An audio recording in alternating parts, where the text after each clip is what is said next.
Wheels. Okay, so like I mentioned at the beginning, for those of you here, been using Infusionsoft for about 5 or 6 years. Came from what they call legacy, which operated in a completely different way. I had a big struggle in learning campaign builder, because when you learn something one way and then flip it all around, it was very, very hard for me to get it. And I only got it when I went on the consultants course, certified partner, and like a day or two before the exam, 6 hours, someone explained campaign builder to me in the way that I understood, and then the light came on. So the two campaigns that have run my business before this was basically an education campaign for existing clients and prospective clients, and also straight sales funnel. Okay, and Infusionsoft in that respect has been the secret sauce.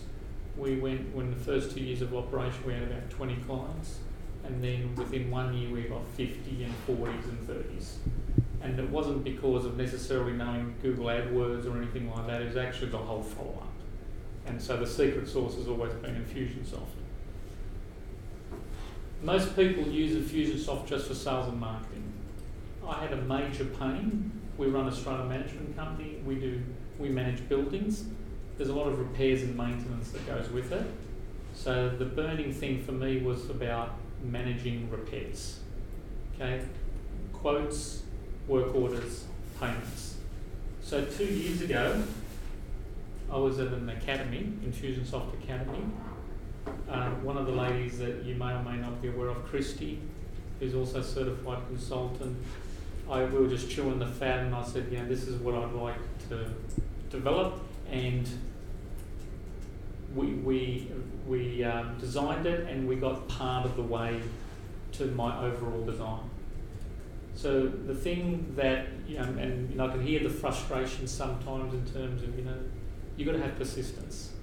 In my opinion, Infusionsoft is not a really interactive tool. It's one of those, horsepower engines that all the stuff happens underneath the bonnet. The interactivity part of it is not all that flash. If you can think about it as the least amount of interactivity is where the power of Infusionsoft is. Okay? So we had a need. One of the things you'll hear in the Infusionsoft community is version 1 is better than version none. Okay?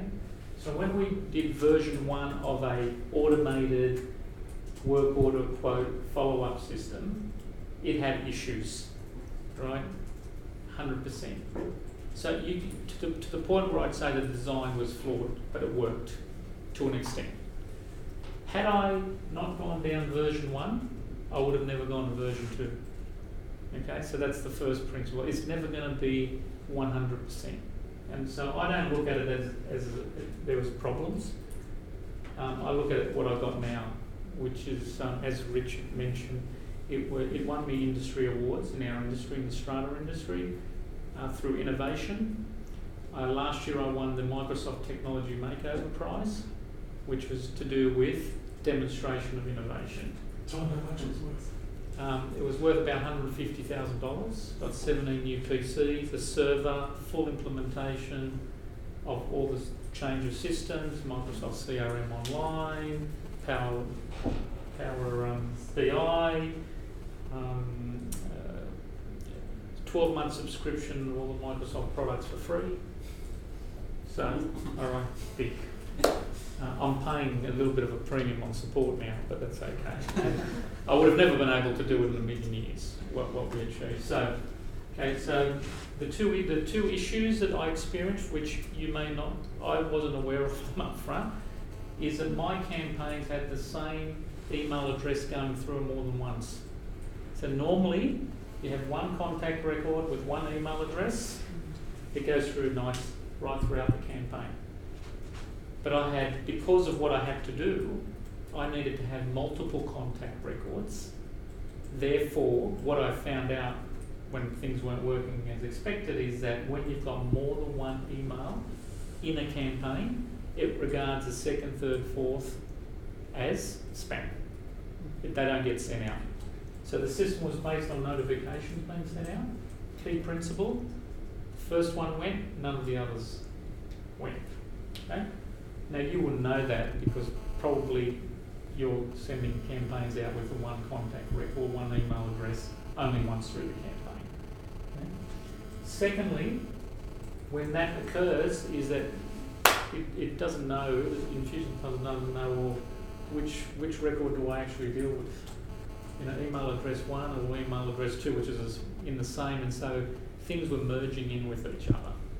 Okay, so that were the two biggest issues. We got around that somewhat, not fully, and the system was operational. Okay?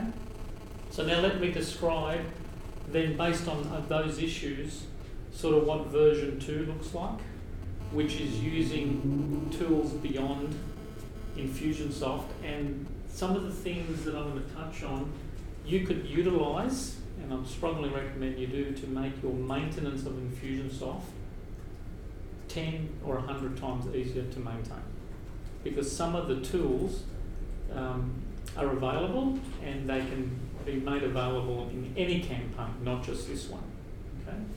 So firstly, one of the things that we wanted to achieve is, in the whole work order and quote follow-up campaign, is to, as a Strata manager, we're a buffer. So if you're an owner in a building and you're not on what's they call the executive committee, you'll ring me up to organise a repair. The thing with Strata is some issues are owner responsibility and some are Strata.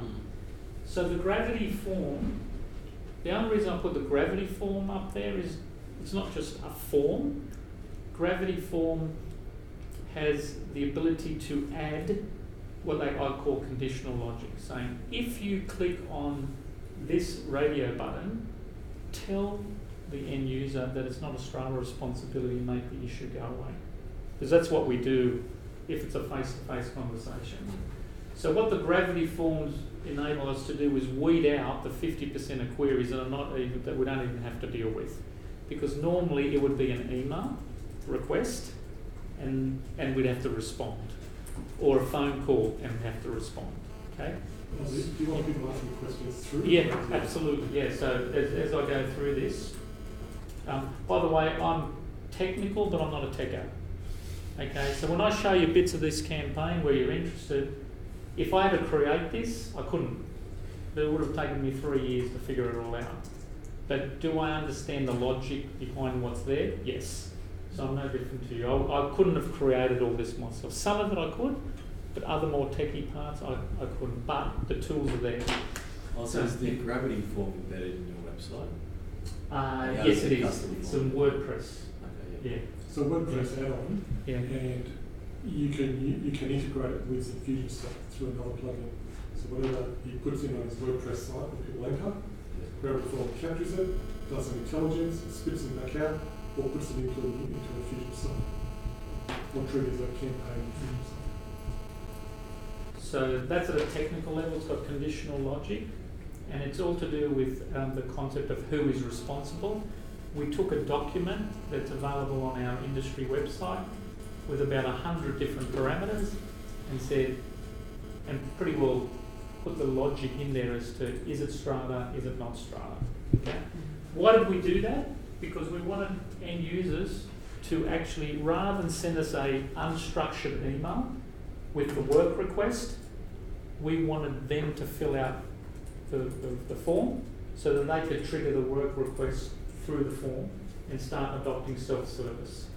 So with every other Strata manager out there, the way work happens is either an unstructured email, or if they do have a form, it just gets sent by email. It doesn't populate a database.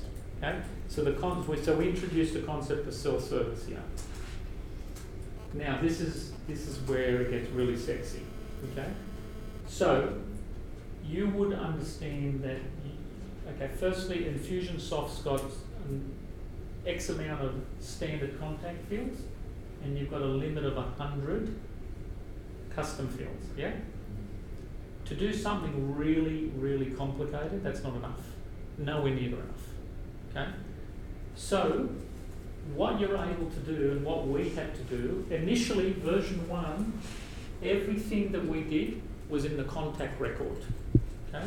So we had to have supplier number 1 contact record, supplier number 1, a second one of the same thing, and a third one of the same thing, because we used a work order as a contact record. So we, in some cases, we had 100 records or more, depending on how many work orders or quote we issued to a supplier, 1 contact record for each work order, because everything was in the contact record.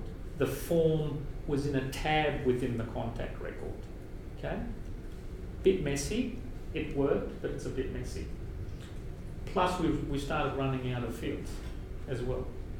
So we introduced a plugin, and Richard, if you go to the start of the whole campaign, right at the start. Yep. Oh. Yep. This one here. Oops. Change it. Strange that, is that there? Yeah, just this one here. Okay. So basically, we went from utilising contacts to using opportunities for a work order. Okay. So we're able to move information in the contact record to the opportunity record. So we're utilising fields that not for the intended purpose, but to utilise all the available fields within Infusionsoft. So there's X amount of opportunity fields, X amount of contact fields. But now the opportunities is a quote or a work order.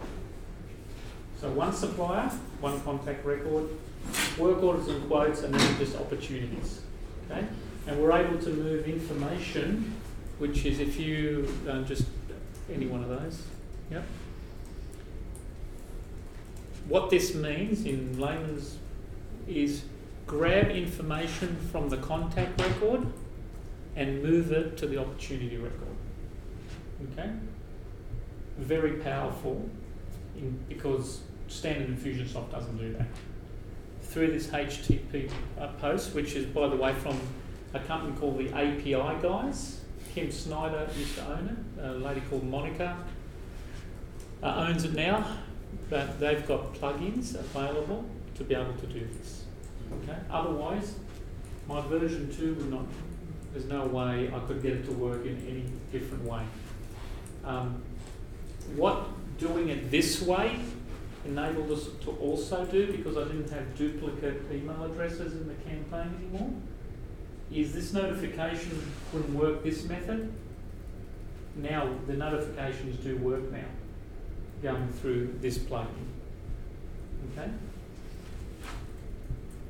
The other thing that is not standard in Infusionsoft is because we're dealing with notifications, we have to send, anytime we issue a work order or a request for quote, we have to notify up to 9 people who are on the executive committee. So the whole business of notifications. Okay. In this version, didn't work. With the plugin, another plugin that the API guys have, you can send out, instead of, you know how you go from and to, the standard way is it's 1-to-1. Okay? We have the ability through the API guys plugin to do 1-to-many. Group. Huh? To do it in a group. Yeah. All right. You utilise. We've created some custom fields in the company record. Okay. 9 of them, because that's how many. That's updated. But when we go to, you go EC, Executive Committee Member 1, Executive Committee :2:3. Okay? Never have to touch that again. The only thing you're updating is the data. Okay. Right. In version 1, so that's second point, that's really important. Okay. This next point is from a maintenance point of view. Whatever the plugin's worth, it'll just save you hours and hours and hours. If I showed you, even this campaign is absolutely huge. There's many emails, and many of them say the same thing. So currently, when you use a template, you take a copy of the email template, and what do? Bring it into the campaign. And let's say you had 10 or 20 of the same thing, roughly. right? And oh my God, I have to change one word in each of them. What are you going to do? You're going to go in at each of them, right, and do it 20 times. When I saw the campaign builder and I was thinking that the email templates was working logically, it's not like that. So basically, what this one of the plugins enables you to do, and this one here is a classic example of that, where it's got email template ID. So basically, you create an email template. You know the IDs with contacts? Well, every email template's got an ID. You bring in that template in the way it should work. Okay? So you say, we're looking for email template 7067, which is just a minute. So that means if you make one change to the email template, it goes all the way through the campaign. Not like the way it is standard. Alright? And that's what that means. And it's, if you wanted to open it up, Richard, it's another HTTP post somewhere or other. Add prefix. Yeah, it's probably utilising an email template called 7067. Template ID, utilise a template, you know what it's called, and your maintenance. Yeah. A lot of people talk about using VAs, virtual assistants, in Infusionsoft because of the very issue that I'm talking about. In order to do the monkey work, you're going to have to hire someone to just change a whole bunch of emails within the campaign 100 times. Obviously, you're not going to sit there doing it yourself, and they talk about hiring VAs. With these sorts of facilities, it's the email templates in the... So just to recap, because I'm a bit slow. Yeah. So what you're saying is you can just have your list of templates and your campaigns will just suck them out in real time. Yeah. So you change the template. And if you change the template, it comes through here. But the API is the one doing the trick. Because? The API is the one doing the trick, so you Yeah, cannot that's do it right. just like... And are these guys expensive? Is that No. one? No. I They're mean, not cheap, but the cost effective. cost effective, I mean like $300-400 for a plugin. For a plug-in, Yeah, so sort of. and no rental, or is it? Well, when I bought them, they were once off. Once Yeah, off. once off. Once off. Most of cost. them are once off on Yeah. Yeah. Yeah. Okay. Because that's fantastic. Yeah, it is great. Yeah. Just that was worth the price of admission alone, right? Yeah. Yes. Is that tailored to you, that URL up there? Or is that, can anyone use that? No. That No, functionality? once you pay for the block, they give you license at their end Yeah. to access. Oh, okay, so Yeah, so it's they hosted on give their your site. account license to access it. Yeah. At Where their it end. says app, So this that's sort of the PHP unique file, ID. that in there will be the licensing information, so other people can't use it. Okay, cool. And on that score, if you're if you've got clients, the way they've licensed it to me, and I'm sure it's a standard way, is that they will allow to use it for your clients as well. Yeah. Well, So if you're a developer consultant, license. sorry? A developer license. Yeah. Yeah, I'm guessing because you could probably put your unique ID in their And HTTP that post. correct, and that was like that at one stage, but then it wasn't as stable. Yeah. Using our URL, and so they ended up allowing us to use theirs and souped up their servers. Oh, okay. Right, so that was the logic behind that. It wasn't Yeah. like that before. It was our URL. Yeah. Oh, okay. So originally they had individual URLs, but now they have the same URL, Mm. but in that index file, all the unique IDs are stored. I think so. Yeah, Yes. say, because if they're allowing you to use it on your clients, I don't know how they know when that client is using it, how's it linked to you? The way they describe it to me at that point is, on a system. Oh, that Yeah. in case I change my answer, Yeah. go for it. Yeah, you could. Yeah, you could.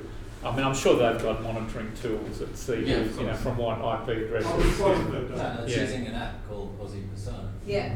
But So his it's unique clients identifier. wouldn't be.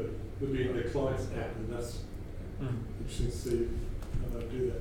So, if nothing else, you look at the plugin, or they call it Pocket Developer, that relates that maintenance to reducing your maintenance, just on the emails alone. Yeah, that's Okay. great. All right. So moving forward, so what we did is when we tagged our contractors with, you know, what type of contractor they are. Painters, electricians, plumbers.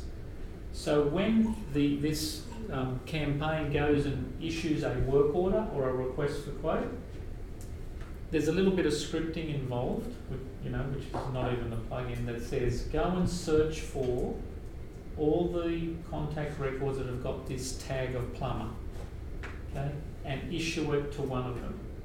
Or if it's for quoting, go and look at all the suppliers that have got the tag of painter. So it goes, the way this works, it goes and finds the contractor to issue the work orders or quotes against. This is custom scripting? Yeah, that one is. The find the contractor is a script, yes, that's correct. Okay, so what we wanted to give the suppliers the ability to do using the Filebox facility is to upload their quotes to Infusionsoft, right? So in one of the forms there's the ability to upload your quote. Rather than get them to type it into a form, sometimes the quote's very complicated, so you've got the actual PDF version, which carries against the opportunity record. So you've got a text description and you've got the document that goes with the opportunity record. The system waits till you get 3 quotes, right? So there's a counter in the background. When you get 3 quotes, it sends an email to the executive committee saying, hey, we've got 3 quotes now. A click link in the email. Yeah, what is it? Click link in the email. Quote number 1. Here's quote number 1. Here's quote number 2. Here's quote number 3. Where you can click on all of them and open up the document because it's already uploaded into Infusionsoft. And they can then approve one of them, and it will automatically cancel the other 2. Because once you approve one, the other 2 are now redundant. Okay? Does it go back to the other 2 and say you lost? Sorry? Does it go back to the other 2? Yes, it does. It says, letting them know that it's got a reference number, like a case number. It says, just to let you know, on this occasion, you haven't been successful. And how does the system pick 3 people to send the way we've got it set up is that anyone with a tag of painter. But random? Or everyone? No, let's say that you have 20 people. Tag. You have So 20 people there and then you send to the 20? Or? Yeah, although we never have 20. Let's say that, we've got maybe maximum half a dozen contractors per category. Right. 4 or 5 plumbers, 6 painters. So you send it to all of them? To all of them, correct. And the ones that get the work are the ones that are most responsive in the system. So the fastest one. So in other words, the first 3 classify and then the last 2 they miss out. Correct. However, on the basis that their pricing is competitive. Because even though they're the quickest, they might be the most expensive, and the executive committee might say, too expensive, let's start the process again. Right. Okay. When the executive committee gets the email with the 3 quotes, what does it look like when they approve one of the quotes? Is it embedded in the email? They click it, that's it, it's done, or they go to a page? So what happens when a quote's accepted? Behind the scenes, it automatically turns into a work order. But what does it look like for the executive committee member when they get the email? Mm-hmm. Is it an email? Is it 3 options? Quote 1, quote 2, quote 3? Yes, it is. And they just pick one? Well, they can firstly view the document. Yeah. That's what typically would they. Yeah. So within the body of the email, they would click on the link that opens up the PDF. Yeah. So they'd close it down. They'd click on the second link Yeah. within the email, have a look, probably have a discussion, come back to the email to approve one of them. Okay. And that's just a checkbox on the Oh, email? yes, Or it is. Yeah, sorry. within the email Yeah. body. Yeah. And Here. yeah. What it is, I've said, rejection, request, denied, quote. And it then converts it into a work order. And this notification happens again, saying, okay, you've approved it. Here's the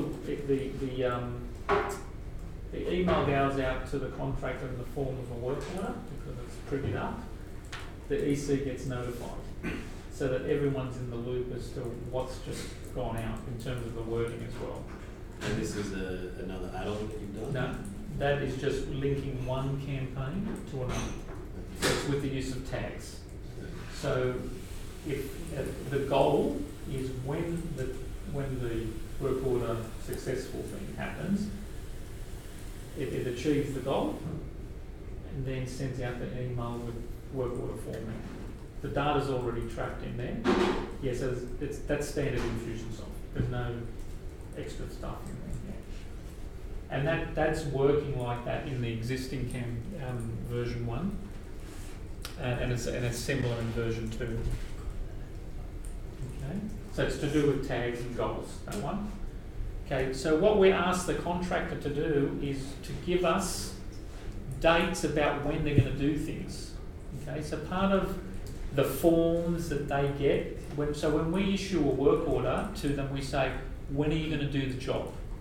Okay, they will put in the email, there's the form that says, oh, we're going to do the job on this particular date, or I'm going to call the client on this date to even just organise an appointment. When they give us the date, we've got it set up so that the executive team gets notified of the date. The contractor has advised that they're going to go out on this date. Okay? What we've got in terms of follow-up is the day after, so it's a delay timer +1 after the due date, is to send them a reminder email, say, did you go out? If you did, then, tell us the information to go to the next step, or if you didn't, give us a new date, and it resets the reminder. So basically we're following up them up one day after they said they were going to do the job. Okay? Because it's too difficult for us, we issue about 600 or 700 work orders or quotes a month, to be on top of it's impossible. Every single work order, everything that's going on with 700 jobs at once. We've tried it manually to try to get on the phone and understand what's going on and update databases manually. It just doesn't work. You just waste half your time's wasted because the tradies are on site. They don't want to sort of be working with admin, and then at about 3:30, they don't just want to go home and have something to eat and rest up after a hard day's work. So we've tried to do it the manual way, and that wasn't effective. So, I suppose the thing I said to Richard, when was it, today or yesterday? Today, is to say necessity is the mother of invention. If you've got enough pain and you want to stick out with the persistence, then you start dreaming up these things, and you don't always find that solution up front. It's a continuous improvement process. So there is a very significant follow-up process, which is what you're probably already familiar with, delay timers +1, dependent on a value in a field. Okay? Then this next bit is, most of you are familiar with the OCR, optical character recognition concept. Okay. So my past life has been dealing with accounting systems, okay, and selling them and all that sort of stuff. So the issue with optical character recognition of paying invoices has always been controlling the format of the invoice. Okay, so the issue with wanting to pay invoices without any data entry, if you're getting them in from suppliers, you're dealing with hundreds of different formats. It's too hard, and it's never. You might get a 60 or 70% hit ratio on accuracy. That's not good enough. It has to be like 95 to 100 bracket to even be worth doing it. Okay. So what we did is we introduced the concept. So because we've got the data, we've got the work order, we've got all the data we need, we've got the quote, $1,100. We issue a work order, $1,100. If the job gets approved, I'll talk about that in a sec, it's going to get paid at $1,100. They don't have to give us an invoice. We generate what's called a recipient-created tax invoice. Okay, look at the tax office, all legit, we can pay without them giving us the invoice. What that enables us to do is that we don't ask our executive committees for approval. We say we are going to pay this invoice, here it is, unless you tell us there's a problem and put it on hold. Because we've got an issue in our industry about executive committees dragging the chain in terms of payments. Okay? And when suppliers get pissed off, they ring us and saying, you know, where's my money, etc., etc. So we do management by exception. So basically, from a technical level, it's once again it's in the body of an email. I'll come back to that in a minute. That's the way it used to be. I've got a little bit sexier now. Because we've got the data and we can control the format, we send the data to Macquarie. In Strata industry, Macquarie Bank has a big presence. We send that data in what is now a Word document, right? So instead of being in the body of an email, we've created a little script with a company called Grey Mouse for about $500. What's the name of the company again, sir? Grey Mouse, virtual assistants, but they've got a bit of technical capability. So before it was this information, recipient credit invoice was in the body of an email, but Macquarie preferred it to be a PDF or a Word document. We tried the PDF. Not Excel. Sorry? Not Excel. No. No. Is this a data file or an invoice format? It's an invoice format. Yep. Yep. Standard invoice format. Grey Mouse couldn't get it working on PDF, and I said, doesn't matter. Word document's okay as well. Because what Macquarie Invoice Express does is OCR it and pushes it into our accounting system without data entry. So we do not have an accounts payable clerk anymore in our business, zero. You don't have one? No accounts payable clerk. So tell me a business that has no accounts payable clerk.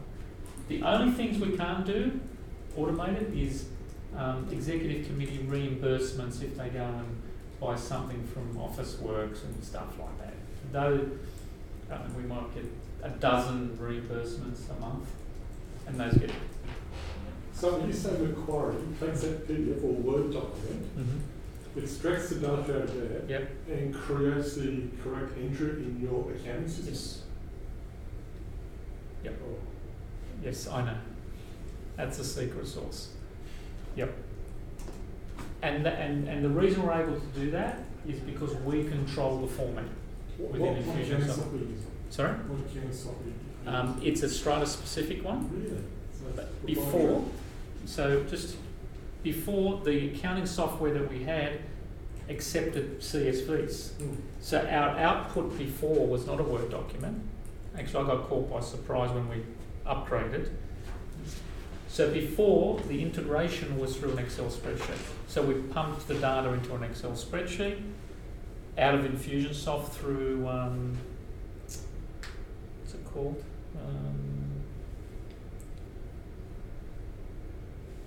Where you can do the mapping.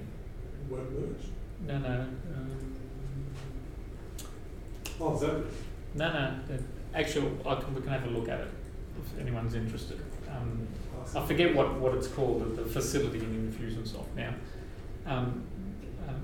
But on the version 1, I can show you, like right at the end. So basically, in version 1, it was an Excel spreadsheet output for the payments.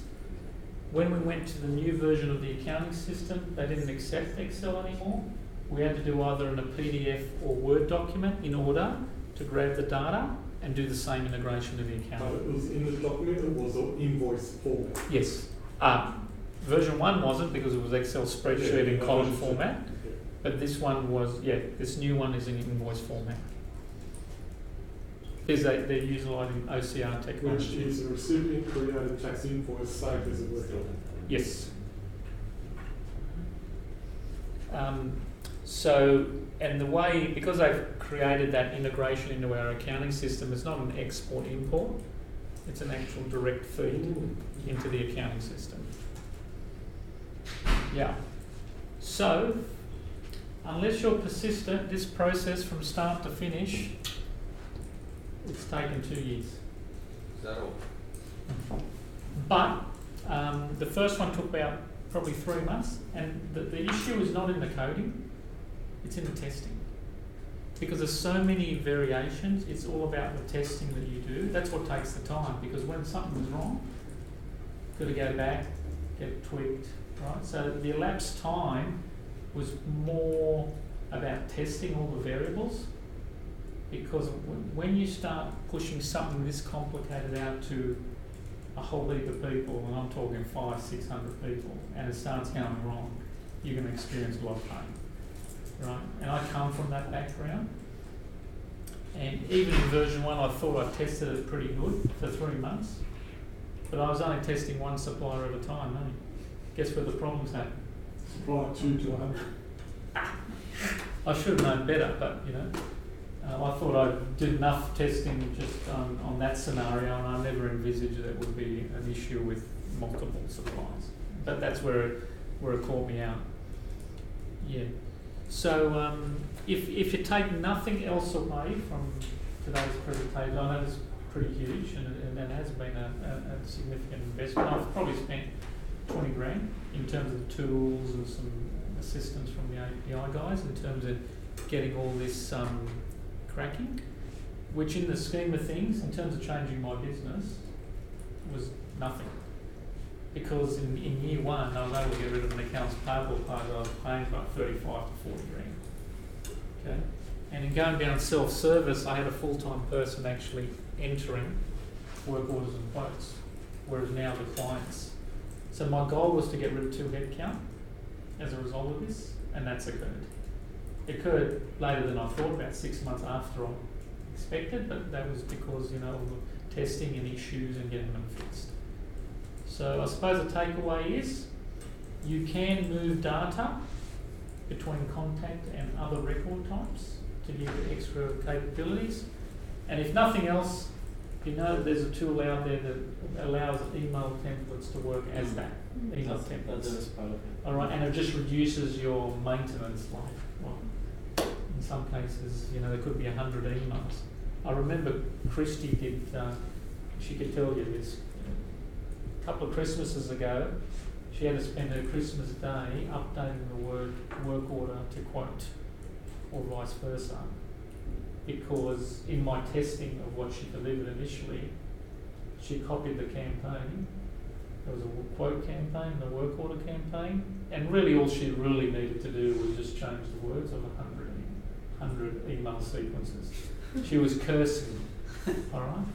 But there's tools out there now which is very, very cost effective that enable you to reduce your maintenance. So basically you're using opportunities as just records under the, so it's a relational database type thing. Yeah, it's so I use opportunities for the work orders and quotes. I also use opportunities for sales, where the when a lead comes in, I create an opportunity record, because in the opportunity record it's actually more designed for sales than anything else.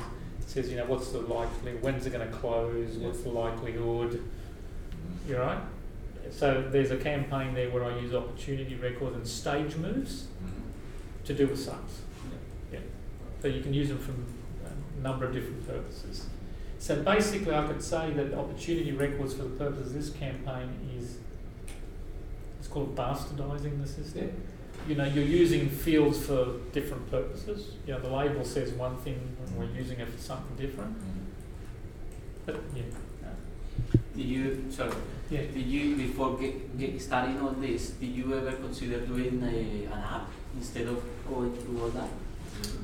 There's a lot of, I'm using Microsoft CRM Online, okay? And I've had a look at the logic, because I'm a little bit techy. And a lot of the thing, with Microsoft CRM Online, the differences between that and Infusionsoft is it's got unlimited fields, number one. The workflow logic is not visual. That's not an issue. But we have created a few workflows, and I can't even imagine what logic I could do to do. Even just today, we were trying to figure out how to send out emails through the Microsoft Online workflow engine, which is very, very powerful. There's a lot of logic back here that's helped with the plugins. I can't even envisage where to start with CRM Online, because I don't think it can even do this. I'm going to replace a lot of the campaigns with CRM Online because that's where the data is. Because I've got about 60 or 70 due dates: pest control maintenance, fire maintenance, AGM, insurance renewals, and Infusionsoft doesn't have that many fields. So I'm going to use CRM Online's workflow capability for due date management. But it's I just can't see, based on what I've seen so far, of how it can do this sort of logic, right? Yeah. So yeah, absolutely. If I knew that it was possible, yeah. And plus, then the second issue is how much is it going to cost? Yeah. Because what you're describing here is way outside of Infusionsoft target market. Target market, small business. You're doing like Enterprise. corporate level Yeah. type stuff here, Yeah. and you're able to get it to work. Yes, we have a real issue with our installation process. It's just a pain, and there's about 50 different variables, this regulatory, contracting, all that. This represents 40% of our business, Yeah. as in terms of the volume. Yeah. 40% easy across any strata management company. That one campaign drives 40% of the business. Yeah. Now, Yeah. you've imposed on the body corporate Mm-hmm. the rules that you are going to automatically make a payment unless they say otherwise. Yep. How did they receive that? I mean, they're your clients, and you're Yep. dictating to them what you're going to pay automatically, and they have no say in it. No, they do have a say. No, they don't. No, they do. It's all in the spin, Richard. I Okay, see let the spin. me I let me see give that. you the spin. Okay, tell me the spin. Okay, the spin is If the job's done, you're going to pay.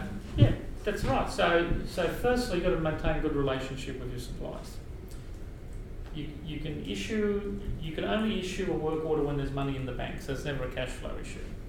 So, prospective or existing clients, I say, you have the control to stop the payment, and we're giving you a reasonable time to stop the payment. So the quality control is already there. The work finishes today.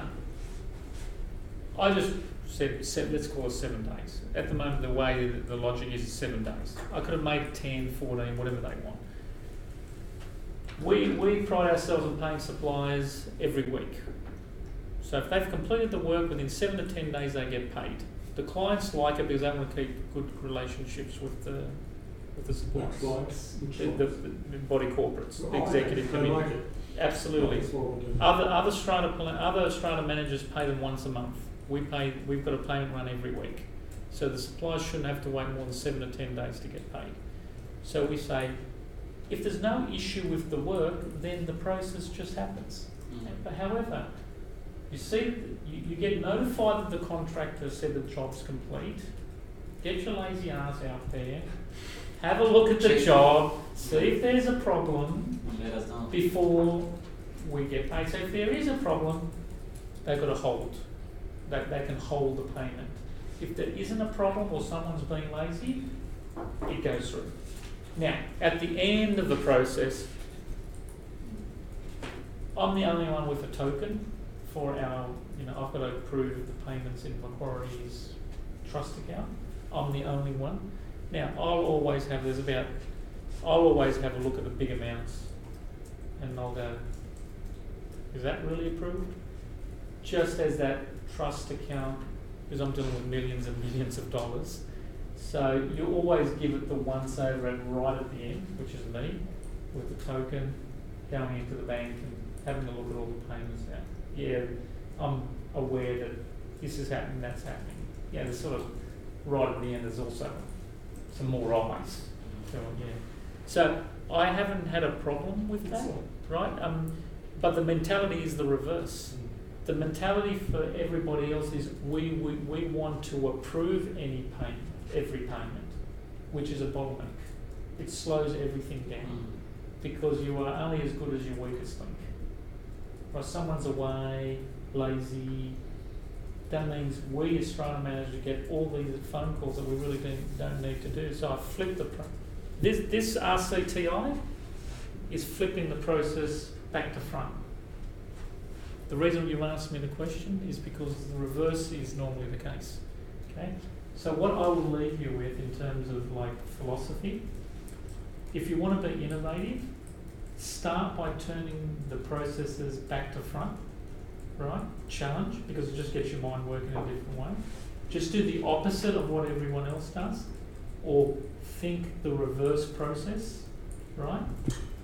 And then you'll come up with something unique.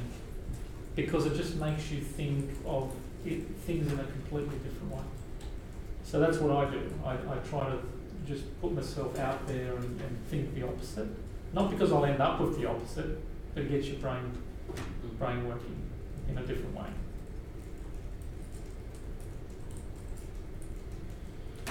Cool. All good? Thank you. Well, let's go quick look at the API buttons.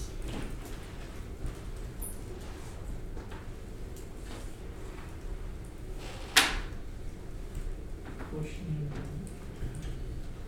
Pocket develop button, yeah. Are they, you do subscriptions here? Yeah, lots of parts. So this is your home system. Yeah, that's right. Actually, $5 a month gives you access to all our plugins.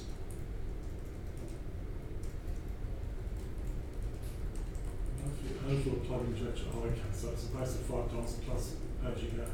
As you use. $5 flag 4. Let's see what they're worth. Core plugins. So these are the cores. Yeah, yeah. Okay, well that's good to know. Look more.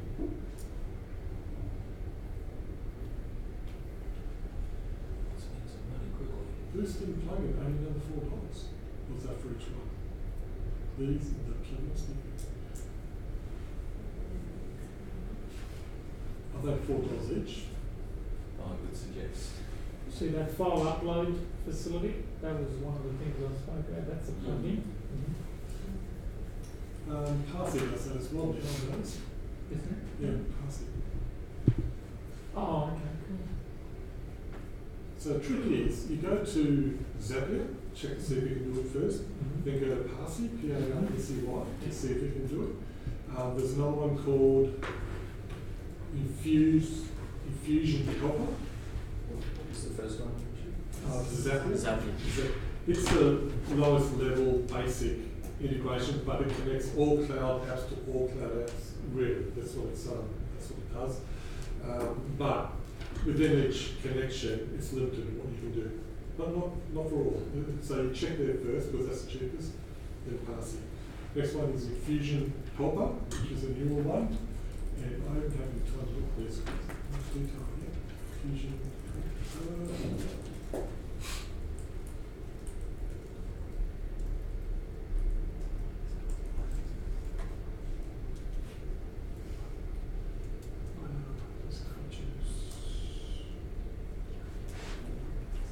Sometimes I put down this is like a style of website.